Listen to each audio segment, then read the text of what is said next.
पुराने जमाने की बात है। एक सरसब्ज वादी में दो गांव आबाद थे।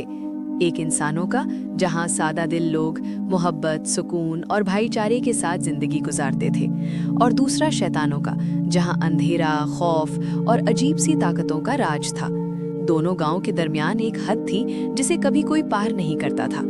मगर इंसानों के गांव में एक अजीब सी बेचैनी फैलने लगी, क्योंकि शैतानों में से एक निहायत मक्कार और जिद्दी शैतान था जो इंसानों की खुशियों से जलता था। वो छुप कर आता, कभी किसी के खाने में गंदगी डाल देता, कभी बच्चों को डराकर रुला देता और कभी लोगों के दरमियान गलत फहमियां पैदा करके लड़ाइयां करवा देता।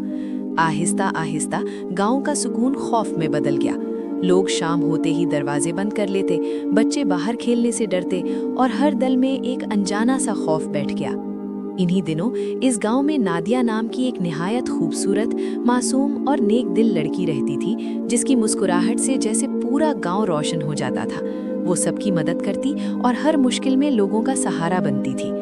एक शाम जब सूरज गुरूब हो रहा था और आसमान सुनहरी रोशनी में डूबा हुआ था, नादिया हस्बे मामूल पानी भरने के लिए गांव के कुएं की तरफ गई। मगर अचानक आसमान पर काले बादल छा गए, तेज आंधी चलने लगी, दरख्त झूमने लगे और माहौल एकदम खौफनाक हो गया। नादिया का दिल तेजी से धड़कने लगा। वो जल्दी से वापस जाने लगी, मगर उसी लम्हे उसके सामने वही शैतान आ खड़ा हुआ। उसकी आंखों में एक अजीब सी चमक थी, जैसे वो किसी शिकार को देख रहा हो। उसने नादिया को गौर से देखा और उसकी खूबसूरती पर फरेफ्ता हो गया। नादिया खौफ से सहम गई, मगर उसने खुद को संभाला और खामोश रही। शैतान ने धीमी मगर खौफनाक आवाज में पूछा, तुम कौन हो? कहाँ से आई हो? मैंने तुम्हें पहले कभी नहीं देखा। मगर नादिया ने कोई जवाब न दिया।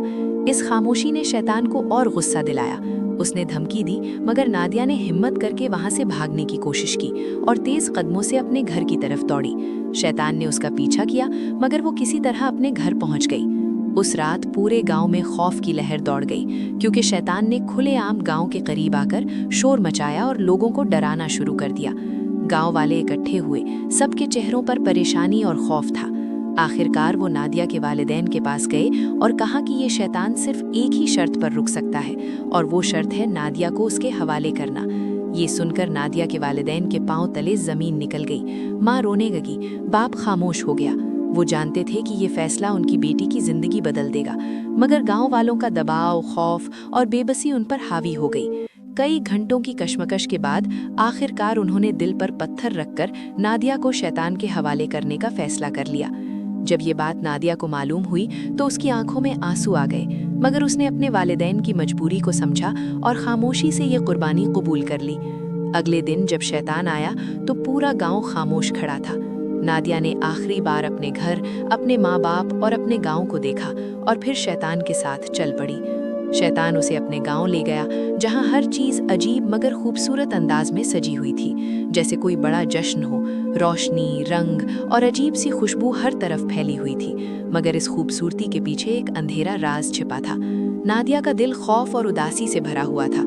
वो जानती थी कि ये सब कुछ आम नहीं, उसकी जिंदगी अब एक ऐसे मोड़ पर आ चुकी थी जहां से वापसी मुमकिन नहीं। मगर उसके दिल के किसी कोने में उम्मीद की एक छोटी सी रोशनी अब भी बाकी थी, जैसे वो महसूस कर रही हो कि इस कहानी का इख्तिताम अभी बाकी है और शायद उसकी कुर्बानी एक बड़े राज को बेनकाब करने वाली है।